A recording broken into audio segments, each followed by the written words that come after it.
Malapit na mga kababayan na masilyuhan yung Joint Patrol ng Pilipinas at saka ng Australia dito mga kababayan sa West Philippine Sea para matuldukan na po finally yung patuloy na harassment at pang-abuso ng mga Chinese Coast Guard at naval ships ng China dito po sa West Philippine Sea.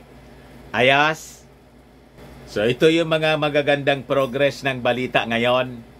But before ko mga kababayan ibigay sa inyo yung istorya, click subscribe muna dito sa ating YouTube channel and hit the notification bell para lagi po kayong updated sa mga kaganapan dito sa ating bansa. Like and share na rin po ninyo ng ating video at huwag na rin po ninyo na skip yung ating mga commercial ads para tuloy-tuloy ang pag-unlad ng bagong Pilipinas. Di anya Mr. Marabilia, siguradong hindi anya ito magugustuhan ng mga barkada ni Maudix. Wala tayong paki kung hindi nila magustuhan. Yung kanilang ginagawa mga kababayan na pang-api sa atin, hindi natin siyempre gusto. Hindi man po maaari na yung gusto lang nila yung masunod. Kailangan gawin natin yung nararapat po sa ating interes. Tama? So ito ngayon yung balita published by Manila Standard po. Philippine-Australia to hold joint patrols in West Philippine Sea. O narito yung balita natin kahapon. By September or October mga kababayan, yung Amerika, sasabayan na po ng Amerika yung mismong paghahatid ng pagkain ng ating mga sundalo sa Ayungin Shoal. Yung resupply mission, yung nakabuntot na po, yung warship ng Amerika. Di ba? And that could be the start mga kababayan of a joint patrol din sa West Philippine Sea.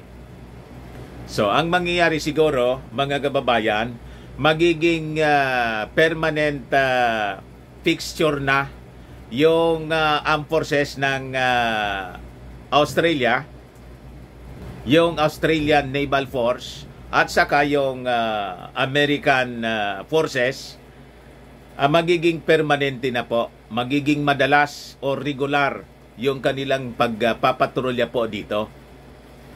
Then afterwards, Japan will join us and South Korea mga kababayan. So sabi po dito, the Philippines and Australia will soon hold joint patrols in the West Philippine Sea where tensions have been high over increased Chinese incursions in the area. Palalayasin natin yung presence ng mga Chinese dito po sa ating territory. So sabi po dito, we are working closely together, doing joint sales is something that we have been keen to pursue now for some time.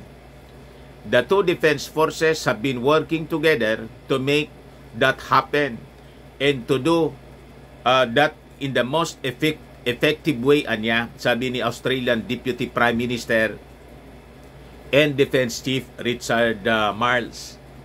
So sabi mga kababayan ni Marles, we are really pleased with the progress anya ng mga discussions.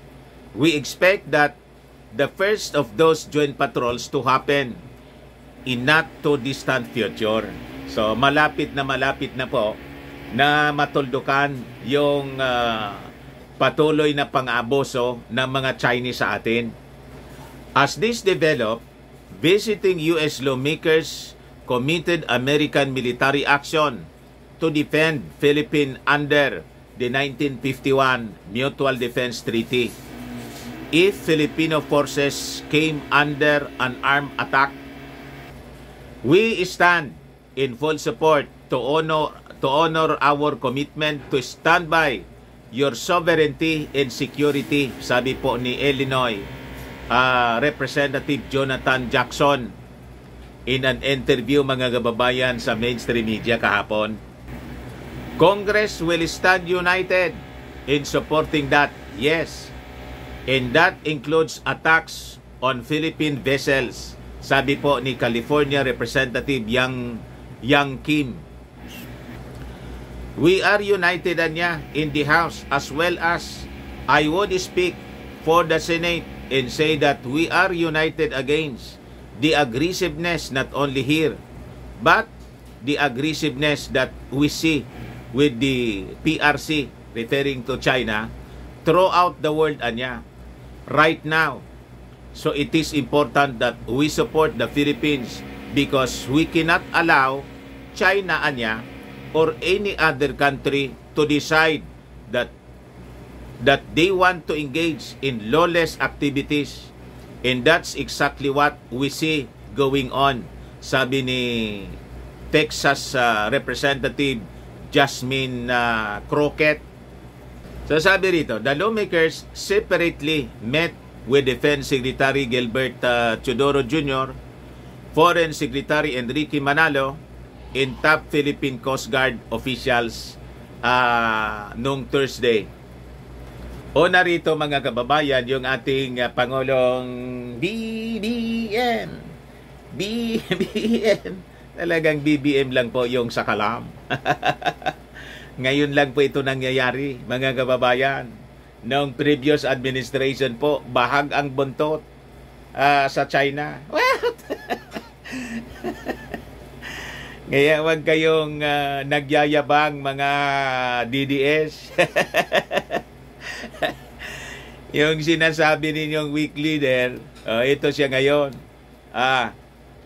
Lumalabas siya talaga yung totoong sa kalam. Pero hindi siya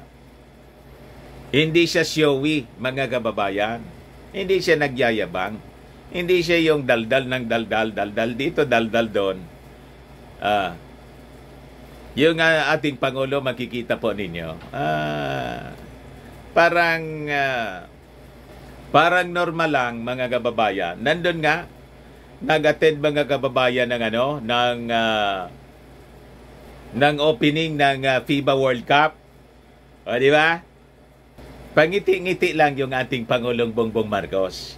Kahit na doon sa naval exercises po, yung amphibious drill na ginawa po between Australian forces tapos yung ating military. Relax lang mga kababayan yung ating Pangulong Bongbong Marcos. Di ba? Ganon ang totoong strong leader po. So, sabi dito ng ating Pangulo, ito anyang joint drills are an important aspect in how we prepare for any eventuality. Malinaw mga Chinese na abusado? Ready po kami. This is our continuing effort to strengthen our capabilities. Hindi kami uurong po sa inyo, mga Chinese. And to have a closer working relationship with the militaries of our neighbors around the region, Marcos said in an interview in Zambales on Friday, where he witnessed Exercise Alon, the first ever large-scale amphibious landing military exercise involving the Philippines, Australia, and the United States. Kaya sa susunod po, makikita ninyo, regular na po yung magiging joint patrol between America and the Armed Forces of the Philippines, between Australian Armed Forces and the Philippine Armed Forces. And later on, sunod-sunod na po yon, yung Japanese Naval Force sasama din po dito sa pag-maintain ng peace and order. Kasi may nanggugulo po sa ating neighborhood. So sabi ng ating Pangulong Bongbong Marcos, considering that there have been so many events that attest to the volatility of the region, this kind of exercise, this kind of close strategic cooperation between countries around the region is extremely important. Napaka-importante niya ito. So the Philippines has existing visiting forces agreements with both the US and Australia. Yung offer po ng mga Chinese na makipagbalikatan din sa atin. Hindi man po pinapansin ng ating Pangulong Bongbong Marcos, sinong mauuto ninyo? May nag-advise siguro po kay Xi Jinping. May pumunta doon. Makipag-visiting forces agreement ka man niya sa administrasyon. I-try mo din niya. Baka niya mauto natin. What?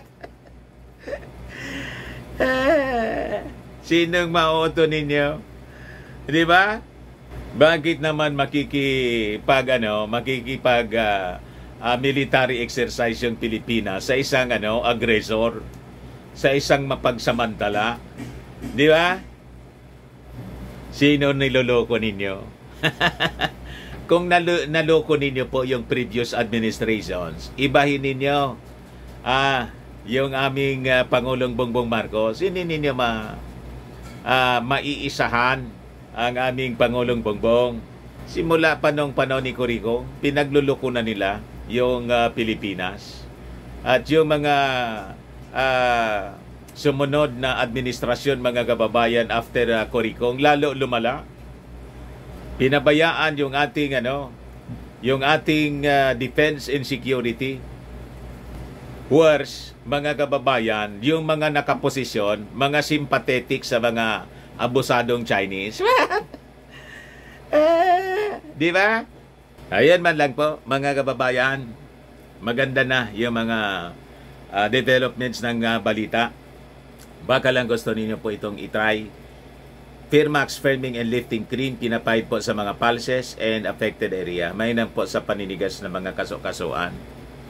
Ito naman po, Automax Radiant Serum. Sa mukha naman yung application. Anti-aging po siya. You will look 10 years younger than your age. Sa mga cancer patients naman po, baka lang gusto ninyo itong itry. Nengxia Red Mix Fruit Drink. Hindi man po siya gamot, food supplement siya. Kaya lang, gawa siya mga kababayan sa goji berry. Yung goji berry may anti-cancer properties. Ayos. O yung mga inquiries ninyo, dumiretso na lang po kayo sa aming messenger sa Facebook para masagot namin agad. Ako po si Dante Maravillas. Bye-bye po. God bless.